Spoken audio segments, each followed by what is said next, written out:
Mustafizer Rahman, unique and deadly bowler. Fizer's ball is very difficult to bat. মোস্তাফিজের বল মোকাবেলা করা খুবই কঠিন। চেন্নাইকে হারিয়ে ম্যাচ শেষে মোস্তাফিজের বোলিং নিয়ে একই বললেন পাঞ্জাবের অধিনায়ক সেম কারা। দর্শক বিস্তারিত জানতে ভিডিওটি দেখতে থাকো।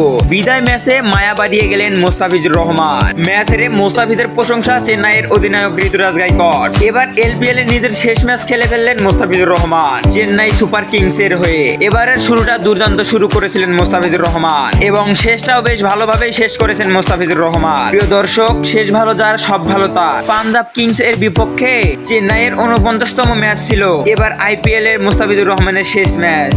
নিজের বিদায় ম্যাচে দুর্দান্ত বোলিং করে সকলের মন জয় করেছিলেন আমাদের কাটার মাস্টার মোস্তাফিজুর রহমান। তাতে আক্ষেপ থেকে গেল চেন্নাই এবং মহেন্দ্র সিং ধোনি ও ঋতুরাজ গায়কোয়াড়দের। নিজের শেষ ম্যাচে প্রথম ওভারে বলে এসে দুর্দান্ত বোলিং করেছিলেন মোস্তাফিজুর রহমান। প্রথম ওভারে দিয়েছিলেন মাত্র 3 রান। তারপর দ্বিতীয় ওভারে একটু খরচ হলেও তৃতীয় ওভারে একই অসাধারণ বোলিংটাই না করলেন আমাদের কাটার মাস্টার মোস্তাফিজুর রহমান। রীতিমতো অবাক করলেন সবাইকে। তো দর্শক, মোস্তাফিজের শেষ ম্যাচে এমন বোলিং তাণ্ডব আপনাদের কাছে কেমন লেগেছে তা অবশ্যই জানাবেন আমাদের ভিডিওর কমেন্ট বক্সে এবং আপডেট নিউজ পেতে এখনই চ্যানেলটি সাবস্ক্রাইব করুন।